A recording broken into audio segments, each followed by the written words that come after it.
Assalamualaikum warahmatullahi wabarakatuh.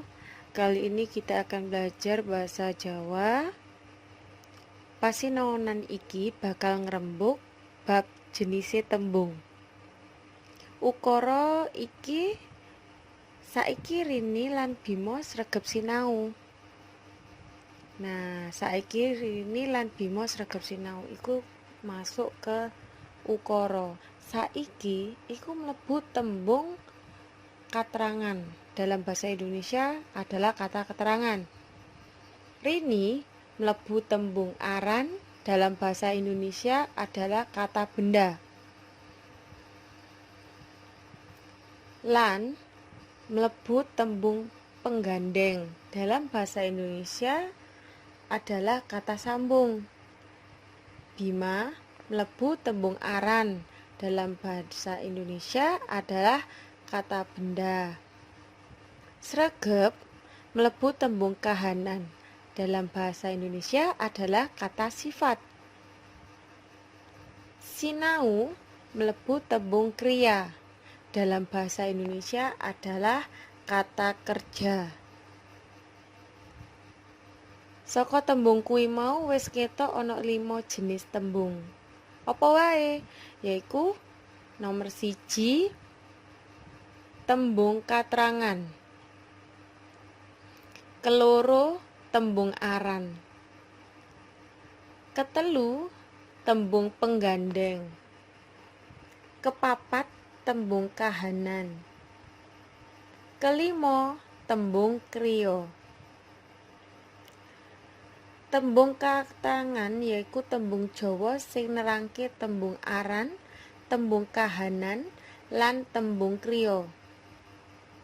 Tuladhane yaiku saiki, kadang-kadang, ndek biyen, muga-muga, pisan-pisan, ndek wingi, sesuk, wingi, lan sapanunggalane.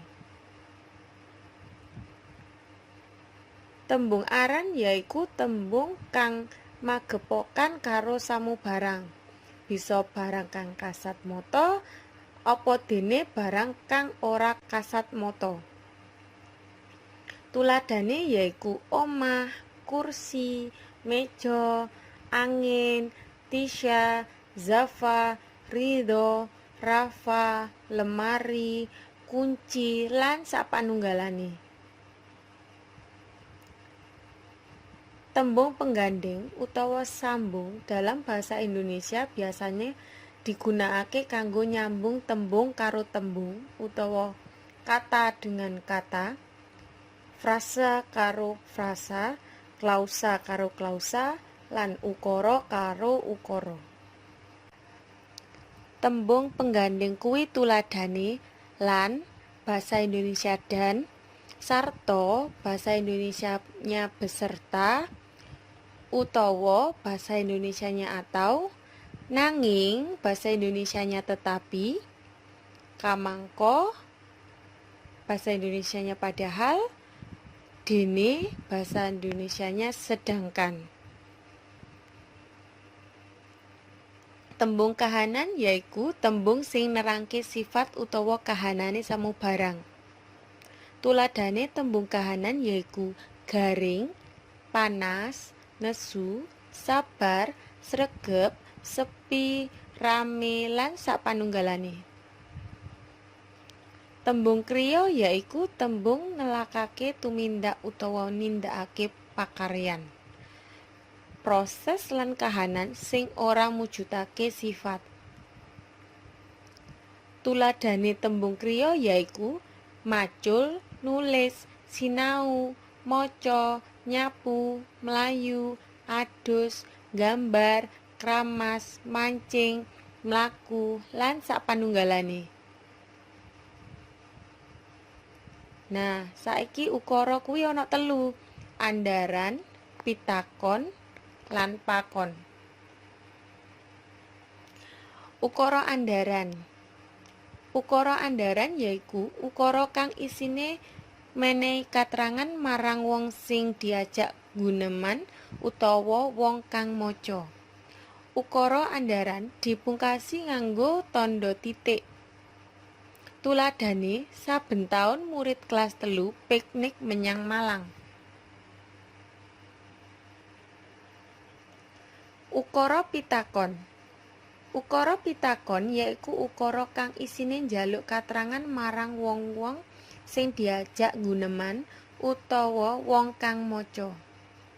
Ukara pitakon dipungkasi kanggo tandha pitakon.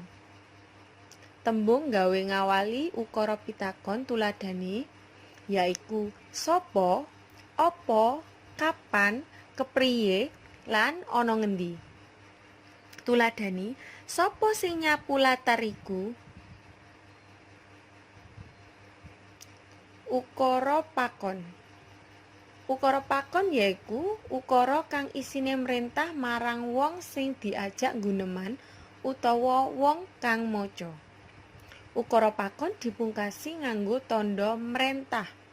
Tuladhane tutupen lawang kuwi. Ukara nganggo pola jejer, wasesa lan lesan. Jejer padha karo subjek utawa pelaku sing nindakake pakaryan. Wasesa padha karo predikat utawa aktivitas sing ditindakake. Lesan padha karo objek utawa sing dikenai tindakake. Tuladhane Bima gawe layangan. Bima mlebu jejer, gawe mlebu wasesa, layangan mlebu lesan. Nah, tekan kene dhisik sinaune. Wassalamualaikum warahmatullahi wabarakatuh.